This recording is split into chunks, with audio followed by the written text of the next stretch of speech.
You're what's poppin', gang? Hope everybody here. Hope y'all got it. The smoke will pay so. Let's get into it. My bad. I ain't trying to cough. I'm just playing. I play too much. I be trolling y'all for no reason. But that's because y'all troll me, gang. Y'all troll me, so I gotta troll back. You know what I'm saying? It's a give-take relationship. But when cops arrest dumb serial killers is the topic of discussion today. This might be scheduled for tomorrow, though. I might not drop this today. My schedule for tomorrow. But before we dive into this movie, like, share, subscribe, comment, ring that bell, and let's get right into this thing. Y'all see the boy getting big? Yeah, y'all see it.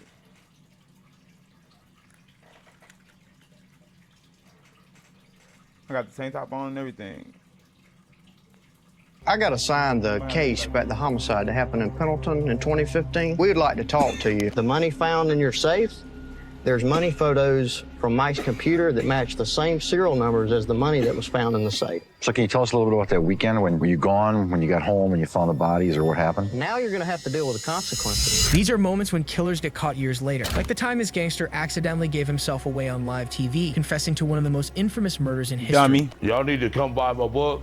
Compton's a street legend. Davis admitted to being one of 4 people in the infamous white Cadillac that fateful September night. Hey, Keith, Metro Police, come over here. Hey, Metro Police, come over here, all right? So what they got you for, man? Biggest case in Las Vegas history. But first, let's start with Ross and Amy Velarde, who had been living with a terrifying secret that they hoped would never be revealed. As family members, we want answers. We're not here because we think you did it or you might have did it. We know you did it. Okay, we're just here as a courtesy. On November 2nd, 2015, Kathy and Michael Scott, along with their mothers, Violet Taylor and Barbara Scott, were found dead in their home. All 4 victims were found dead in one of the most gruesome scenes investigators had ever seen. Each victim sustained stab wounds with their throats being sliced. Additionally, one of the victims was shot after they died. Not only that, blood that was discovered on the doors and walls at the scene of the crime indicated that the victims tried to get away to no avail. The quadruple murder went undetected. That is, until Kathy Scott's daughter, Amy Velarde, thought to check on her mother after she noticed that she hadn't been out to walk the dog. According to Amy, she went up to knock on the back door and found it open. And when she went inside, she discovered the brutal scene. 911 was location of emergency. Oh my God, I need somebody out here. What's going on? Oh God. There's 4 in my mama's house, and Who are these people that are in the house? it's my mom and my grandma and my Jenny and my stepdad. On the call, Amy seemed distraught, but upon arrival on the scene, police would find that things weren't quite adding up. Based on the evidence found, there was no forced entry, meaning it was likely that the person who committed the crime was let inside the house. Also, the evidence would suggest that the victims knew the killers, but there was no clarity on who the killers could be, so no arrests were made, and for years the killers roamed free. But a Facebook video would surface that paint a sinister picture of the relationship between Amy's husband, Ross Velarde, and her family. Why don't you have grandma come out here real quick? I don't think your grandma wants to deal with this trash. I'll show you, stop. Yep, yeah. Oh, This video with this trash. I knew it. My boy got a dragon sumo ride braid going down the back of his head. He did it. I don't care nobody say, gang. My boy got a sumo ride sword, a sumo ride ninja kung fu braid going to. Yeah, my boy like the karate dude off the Karate Kid. Look how he's standing, everything like dude off Karate Kid right now. I'll show you, stop. Yep, yeah. Oh, This video, alongside circumstantial evidence that Amy and Ross had stolen money from Michael, were among the evidence that make them prime suspects. So the detectives reopened the case 8 years later. So in 2023, police began conducting interviews. Hold on. I had to plug my with Michael and Kathy's neighbors to begin to build a narrative. With the daughter, got angry with her and kept the children from Kathy. So tell us about that. It seemed that they really tried to help Amy a lot. And Mike and Kathy, they really took care of the kids. And it broke Kathy and Mike's heart. She just really missed the kids, and the 2 older ladies that lived there, they were used to the kids coming in and out. You think Kathy was afraid at all of Amy and Ross? No, she never expressed that. But it was always the talk of the area that Mike would go to flea markets and he would get some kind of video games that he collected. There was a good resale market for them, and that he would buy any old jewelry that had some gold in it. It was always a rumor that he kept a lot of cash and gold stuff around. In this interview, police discovered that Michael had a habit of keeping large sums of money in the house. Not only that, he often bought items to resell and kept gold jewelry. This would help build a possible motive house. Completely off topic. In college football 09 and NBA Live 09 was two of the best games ever. Not only that, he often bought items to resell and Fight kept night. gold jewelry. This would help build a possible motive behind the murders. And as detectives continued interviewing people, a more sinister picture would develop. And made a joke and said, do you want me to It was a joke at the time. Right. Then later I was like, holy, I'm glad I didn't say yeah. Name you right? What was your job there? A bather, and I was learning in the process of grooming. When you worked for the shop, you said they were just getting started, so they weren't very successful yet. They appeared that they were fine. Okay. But then I would hear arguments of them, and a lot of it was money related. When I started working for her, I seen Kathy and Mike at the grooming shop. I was in the back grooming, so I didn't hear everything that was going on, but it was something to do with money. Okay. Throughout working there, she'd always tell me about how she was treated growing up and all of that. What kind of stuff would she say about how she was treated? She told me that she was always a daddy's girl, and she said her dad had he was working on a car and it crushed him, and he was placed in the hospital. And her mom decided to pull the plug. She always hated her mom for that. As detectives dug deeper, it became more clear that the motive behind the murder was, without a doubt, financial. And since Amy and Ross continued to have suspicious, lavish purchases, their innocence seemed more and more unlikely. But things were about to look much worse for them, because police discovered in CCTV footage that Ross owned shoes whose soles matched the bloody shoe prints found at the scene of the crime. So on December 11th, 2023, detectives pay Amy and Ross a visit. He did barefoot. Are you Ross? I'm Tyler Duncan. I'm with Anderson County Sheriff's Office. This is Steve. How you doing? How's it going? I got assigned the case about the homicide that happened in Pendleton in 2015. Okay. Is Amy here? She is. So since she's the one that called 911, I think you were there also. We'd like to talk to you. Can you describe, I guess, your relationship with Mike and Kathy? I had a good relationship with Kathy. My relationship with Mike was really great, actually. I can't remember. It kind of turned sideways a little bit July 4th. So I think y'all had got married that year, is that right? Correct. In 2015? Yes, October 24th. The 24th. That would have been, what, about a week or so before? Yep. The last time that I saw Mike and Kathy was before Amy and I left to come down that Halloween. We had just gotten back from my mom and dad's. She went to knock on the back door, but the back door kind of just like was already cracked open or something like that. And that's when she apparently found this. But I can tell you off the flip, whether I've seen it or not, he's lying. Because I'll be mad y'all can't see my mouse. I can tell you off the flip he's lying. I'm going to tell you he's lying because you can tell he's trying to remember his story. Like, if y'all ever had a lie, like, I had a lie before. Like, you know what I'm saying?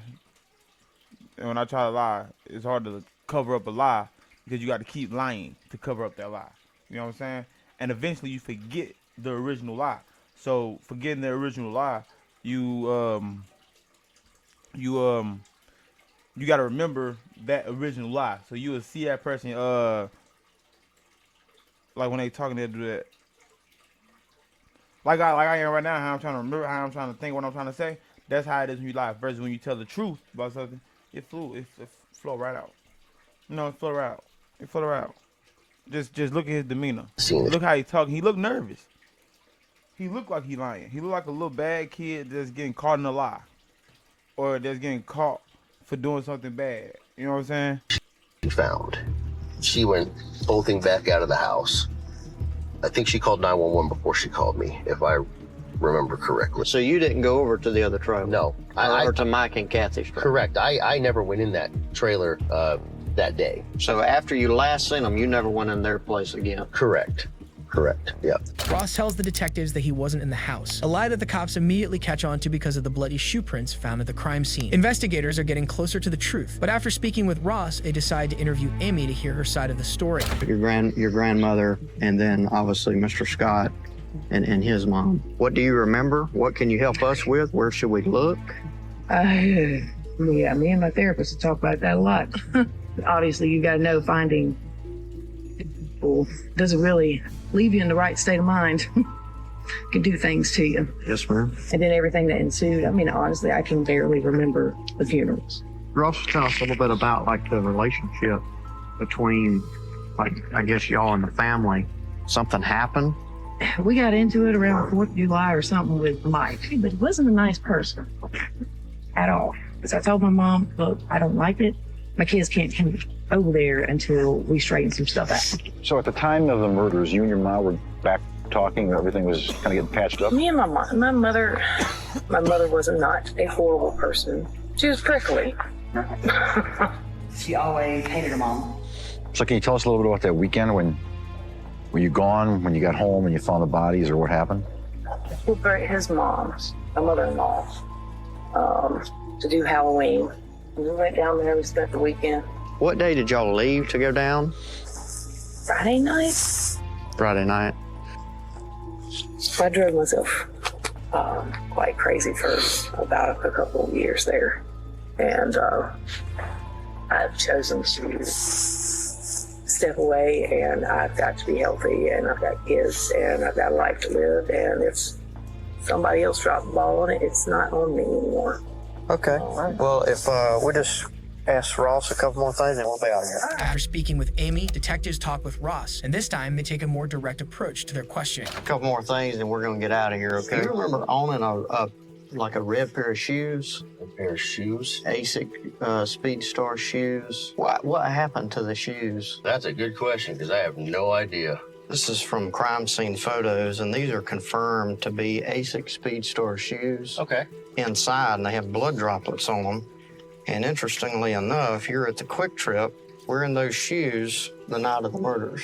I have no idea how those shoes would have had any kind of blood on them. I mean, obviously I was wearing them at a Quick Trip on the 31st. Well, and they never found the clothes either that you were wearing. Let me think here.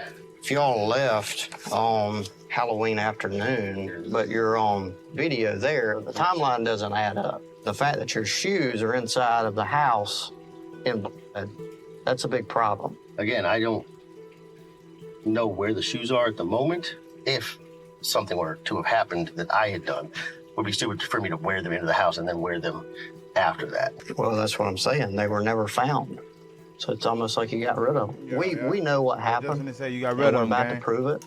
If you want to look out for yourself, is to really just to tell us what happened. Because obviously you have the skill set to go in here and do this, and y'all did benefit from the murders, okay? Because you got a lot of money. We've been through your financials, okay? We did not get a lot of money from this. Y'all were struggling all up until the murders. The money found in your safe, there's money photos from Mike's computer that match the same serial numbers as the money that was found in the safe. So it's not savings. We're not here because we think you did it or you might have did it. We know you did it. Okay, we're just here as a courtesy. And you said it the best. Follow the money. We did that. It led right into your single wide. It's piling up, Ross. You don't want to roll the dice on this, I'm telling you. If, for instance, Amy and I decided to, or if I decided to take a deal, right, mine is going to be better than Amy's because I came to the trop first, right? Right. So prison time, no matter what. Amy, prison time, no matter what. My 3 kids in here, they grew up without a father and a mother. Granted, my mother would be more than willing to take them. I understand that. We're not the ones who put you on this predicament. Now you're going to have to deal with the consequences. 10, 20 years in prison, that's best case minimum scenario, I would imagine, right? It's better than the rest of your life or death, isn't it? I mean, it might as well be one of those two. By the time I get out, my kids aren't going to know who the I am. I mean, the other option is I probably need to talk to a lawyer at this juncture here. Amy and Ross Velarde were arrested and charged on 4 counts of murder. They are still awaiting trial. In this case, the suspects weren't caught for several years. But what happens when the victim is someone everyone knows? Tupac Shakur to this day is one of the most legendary artists. They was dumb, okay? They was dumb because they smoked their own people. And then they was dumb because they didn't have a story together. They didn't cover their tracks. Again, y'all gotta remember, y'all are getting recorded every day. Every day we walk out the house, we're getting recorded. Every day we go and do something, we're getting recorded. You're getting recorded every day. It's 2025, gang. You know what I'm saying? So, yeah, they was dumb. of all time. Prior to his death, he had been nominated for 6 Grammy Awards and had 5 #1 albums. Additionally, Tupac sold more than 75 million records worldwide, making him one of the most popular artists in history, which makes what happened on September 7th, 1996, all the more tragic. On that fateful day, Tupac, his hip-hop group, the Outlaws, and Suge Knight went to Las Vegas to watch Mike Tyson fight Bruce Seldon. But minutes after the fight was over, Tupac and his entourage get into a fight of their own with rival members of the Southside Compton Crips, which include the nephew of Dwayne Keith, Orlando Anderson. After the fight, Tupac and his entourage went to the Luxor Hotel and Casino before heading to the 662 Club. On the way, his car was pulled over by the cops for playing music too loud and not displaying his license plate. Moments later, after interacting with some women driving beside them, Knight and Tupac stopped at a red light. When a gunman in a white Cadillac shot more than a dozen rounds into Tupac's black BMW. Tupac was hit by 4 bullets and died in the hospital on September 13, 1996. The death of the music icon sent shockwaves through the music industry and made people speculate who the perpetrators of the crime were. And for decades, the killers would remain a mystery. But on February 15, 2019, Dwayne Kef D. Davis released a tell-all memoir which detailed his involvement with the shooting. And while promoting the memoir, he began doing interviews which encouraged investigators to look into reopening the case. In various public forums, on YouTube, and in an autobiography, Davis described the events that brought down the rap legend. Y'all need to come buy my book, Compton is a Street Legend. It's a good read, man. It's nothing but the truth. Davis admitted to being one of 4 people in the infamous white Cadillac that fateful September night. He says his crew noticed Tupac because the rapper was hanging out of the front passenger side window of a black BMW driven by Suge Knight along Flamingo Road near the Strip. Shit, he had half his body out the window. Yeah. Contrary to what gang member Denvonta Lee told the grand jury, jurors heard Davis claim in an interview with Urban City TV it was Orlando Anderson, his nephew, who shot Shakur on September 7, 1996. He gave the gun to Orlando, and Orlando. I swear I bought a lot is just to lose him, man. Orlando shot Tupac and Suge. Yeah, he did his thing, yeah. Davis also said after the shooting, his crew went back to their Strip hotel to pop bottles. Did nobody know but us 4 that was in the car? The other 3 men in that supposed to car stay with that way, Davis are gang. now all deceased, and investigators say it's unlikely Davis would have ever been arrested if he hadn't opened his mouth. Orlando, not to tell nobody, right? Yeah. Tell me about that. I said, on this type, can't be telling nobody. That's the only way you're gonna stay free. Keefe D first spoke to police about his involvement with the shooting in 2008, and his first public comments on the shooting were on a beat series called Death Row Chronicles. But when his memoir was released, Keefe D provided even more details than he had previously. In it, he spoke about an alleged meeting he had with Diddy, who allegedly put a hit out on Tupac and Suge Knight. He described seeing Tupac sticking his head out of the BMW and his crew turning around to pull up next to him. Then detailed the shooting, even saying, "One of my guys from the back seat grabbed the Glock and started busting back." We came up Harlem, and shit, here he come in that BMW. All the chicks was like, Tupac, Tupac, and he was like, hey, like a celebrity, like he was in the parade. He wouldn't even been out the window. We would have never seen him. I found it, busted you. When you pulled up, I was in the front seat. You said the shots came from the back. Big Dre, Orlando. Who shot Tupac? To keep it for the code of the streets. It just came from the back seat, bro. Keefe D gave the cops everything they needed. The detail. Keep it on the code of the streets. The shots came from the. You might as well your name drop now. You might as well drop the name. The account of the crime, beat by beat. These comments are what helped lead police to Keefe D's front door. And sure enough, on September 29, 2023, while on a walk, Davis was approached by the Las Vegas Metro Police Department and arrested. He wanted to run. Hey, Keith, Metro Police, come over here. Hey, Metro Police, come over here, all right? Thanks, buddy. Come on over here. Appreciate your cooperation, okay?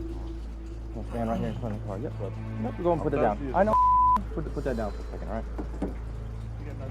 Okay.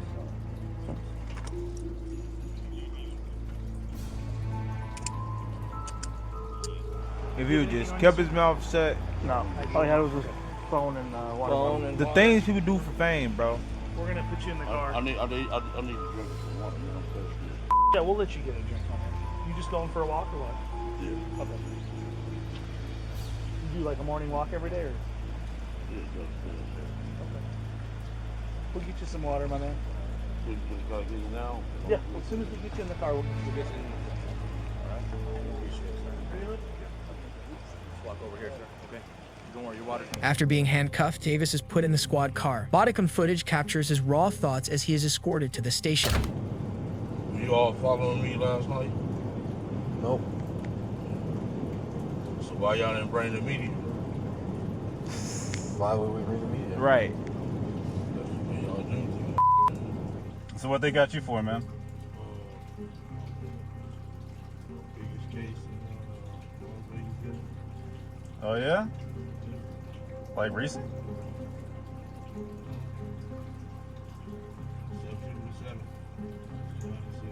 27 years after Tupac's murder, Davis was arrested and charged with first-degree murder. He pleaded not guilty. In this case, police officers helped solve a 27-year-old cold case. But what happens when the killer and their victims are related? On September 15, 2023, Essex police forced their way into the home of John McCullough and Lois McCullough after their general practitioner raised concerns with police when they didn't show up to several medical appointments. Initially, their daughter, 36-year-old Virginia McCullough, was able to make excuses for their absence, and with the help of the lockdowns of COVID, was able to keep a sinister secret for 4 years. But when officers spoke to Virginia and the people who came in contact with her, it would become apparent that something was off, which sent the Essex police right to Virginia's front door. Stay where you are. Stay where you are. Show me. Stay where you are. Show your hands. You here? Jenny? Yep. Jenny? Yeah. Cool. The time is 12:12 and you're under arrest on suspicion of murder against Jonathan McCullough and Lois McCullough. Okay? You don't have to say anything, but it may come in defence. If you do not mention or in question, so much like to report anything to do so with the evidence. Okay? Alright, your arrest is necessary for a prompt and effective. Is there anything in the pocket we should know about? Yes, there is. Can I take you to it? No, you can tell me. Only mere moments after being handcuffed, Virginia informs the officers that there is something important she needs to tell them. And what she soon reveals would give a detailed account of what happened and the whereabouts of both John and Lois McCullough. Can we go in there for a second, just so I can tell you something about what's in there? Yeah. And then Yeah, I want to tell us the only something reason about I what's said I need to tell you something about what's upstairs on the top floor as well. It's fine. Yeah, okay. My dad's body's in there. Right, okay. Yep, okay. Obviously I'll Where about say, your mum? a little bit more complicated. Okay. That's why I said, can I go upstairs and show Right, you? can you If explain wanna it to us, bring please? Because officers, we're trying to preserve. It's now going to be seen, so we need to preserve this the best we can. So I don't want you to have you walking up there, all right? Because that's for your well-being as well as ours. Oh, no, up. Okay. So what? Thank you. Where Can I grab some will we hairbands find your as mum? well, if possible? Where will we find your mum? Okay, so upstairs there were about 5 wardrobes. Yep. It's behind the bed, but back next to the sink. That's the second one. Virginia informs the cops that her parents' bodies are in the house. John McCullough's body was found in his room in a makeshift tomb, while Lois McCullough's body was found in another bedroom, wrapped in a sleeping bag in a wardrobe. After telling the officers the location of her parents' bodies, she gives a detailed account of how she murdered them. I slipped a pile of those into his drink. There were about 2 or 3 drinks that I brought downstairs. And yeah, they were basically, he didn't drink all of them. He only drank probably about half of 2. But yeah, when I went in the morning, this was before my mother. When I went in the morning, early hours, I got up about half an hour early, about 6 o'clock in the morning. Came in and he was But you gone. see how a matter of fact she is when she talking about killing her parents though, like she's really crazy. Like she really not there. Like I can never think about smoking my parents. I did and know then that this being would kind okay of with come living with my dead eventually. parents in the house. It's proper that I serve my punishment. Can I say it on here? We're gonna see. Yeah.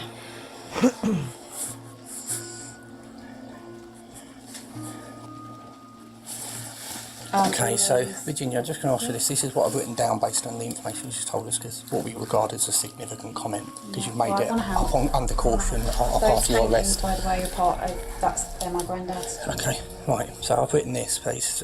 I, Virginia McCullough, have informed police constables 77329 Brown and 79387 Bowers after entering my house on Friday the 15th September 2023 that I murdered my father, John McCullough, who was stated was under a bed in the rear ground floor of the house. And my mother upstairs in a cupboard next to the sink. Wardrobe. It's a double wardrobe. Right, okay, I've written Double cupboard. wardrobe. It's like 4 wardrobe doors, but it's the one nearest the sink. Double wardrobe. The cupboard. Yeah. What's significant as I've written down here now, I've just read out to you. Are you happy to sign that, to say that's a true account? Yeah.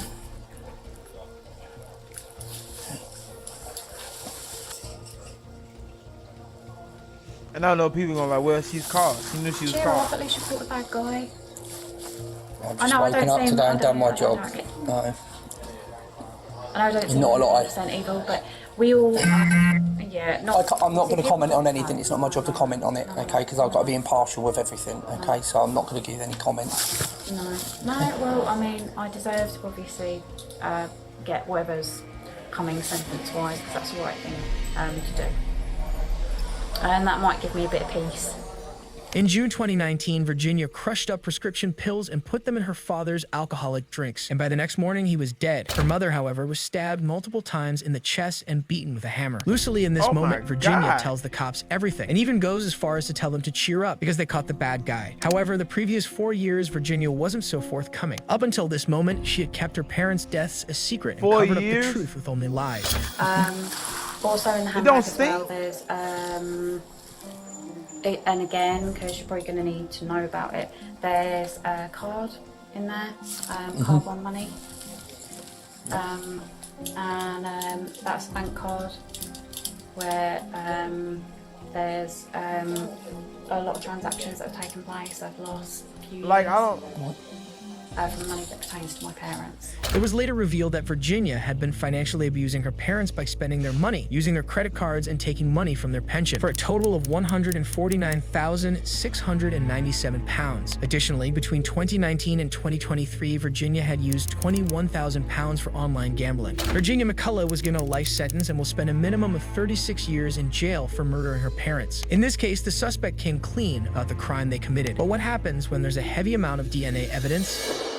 On November 13, 2022, at 11:58 a.m., 911 received a call from an Idaho College student from an off-campus residence. The student called and said that they needed assistance after they found their roommate unresponsive. When Moscow police arrived at the scene, they found the bodies of Madison Logan, Kaylee Goncalves, Xana Kernodle, and Ethan Chapin. The autopsy report said that the victims died from multiple I know everybody heard about this. excessive stab wounds that came from a knife. Detectives began to search for evidence, first in a dumpster outside the home and then by contacting the local business nearby. But there were no arrests and no suspects initially named. And as time went by, rumors began developing about the identity of the killers, as well as a heaviness over the city. On December 6, 2022, Moscow Police Chief James Fry gave a small update on the case during an interview. The next day, police announced they were looking for the driver of a white Hyundai Elantra from 2011 to 2013, information that later became integral to the case. But at the time, the victims' families still felt left in the dark. But on December 15, 2022, officers would catch a break in the case when a driver was pulled over by the cops for following a vehicle too closely. Body camera footage captures the moment a cop speaks to the driver about the incident. Hello. How you doing? How y'all doing today?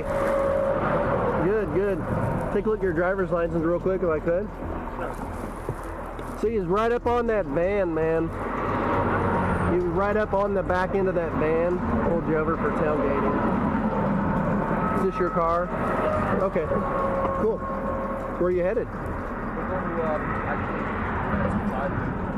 Well, we're coming from WSU, and we're scanning early. What's WSU?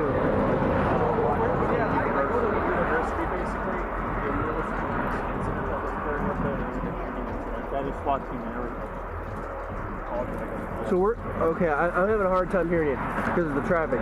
So you're coming from Washington State University, and you're going where? Oh. We're going to be going to Pennsylvania. Oh, okay. Yeah. We're slightly punchy because we're driving for hours. Hours, days. Hours. We're driving. Well, almost a day. Okay. And what did you say about some SWAT team thing? Or Yeah, there was a mass shooting and everything. Where?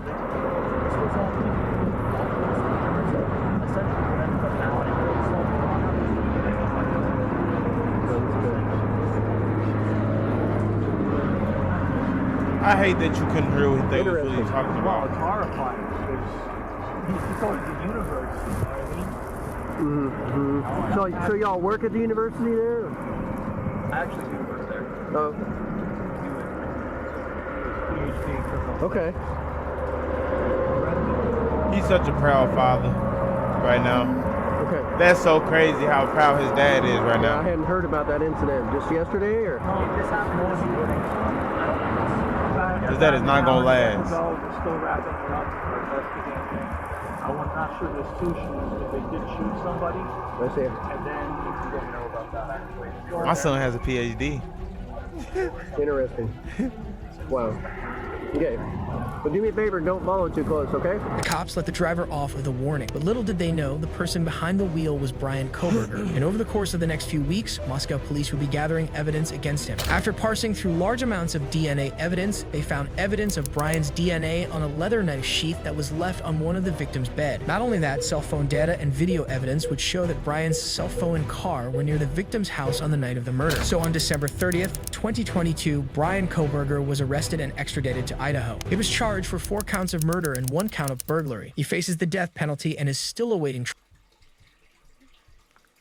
I think he just got sentenced, or he getting ready to get sentenced, something like that. I don't know, but man, look, y'all saw how you saw how they was tracking them. That's how it look for real. I bet that's how it look for real when they track you, bro. I believe it. Cause everything, like I said, bro, it's 2025, gang. If you don't believe everything is not recorded, you're crazy. Everything is recorded. Everything, bro. Do y'all realize the we can't even post a video and then delete the video without the video getting screen recorded by somebody? If it's a good enough video, like just say we just say you post a video of somebody getting unalive, right? Right. Say you post a video, somebody get unalive, right? You post that video and then you try to delete it because you're like, oh man, they like you kind of federal on anybody like that. All right, 5 people already screen recorded it. They post 10 people that already shared it, and then every person out of them 10 people, another 10 people screen recorded it. So even though you deleted that video is still out there. And then all it's gonna take is for one of them people to post that video, and all them shares gonna go right back up. Like the things people do for fame and clout today is troubling. Like it's real life troubling. Like it's crazy. Like I don't think I will never be able to understand the thing like wanting fame that bad that you are willing to commit to a murder on numerous occasions, you know what I'm saying? Going into a sorority house and kill everybody in the house for no reason. They ain't did nothing to you. A bunch of good kids, you know what I'm saying? Like smoking your parents, like, oh man. Look, dog. It's a lot of messed up people in this world, man. Y'all just make sure y'all people safe. You know what I'm saying? That's all you can do at the end of the day. Because at the end of the day gonna end, you know? And that's it for this video, man. We made it this far. Remember to like, share, subscribe, comment, ring that bell. And I'll catch y'all on the next one. We gone. You did!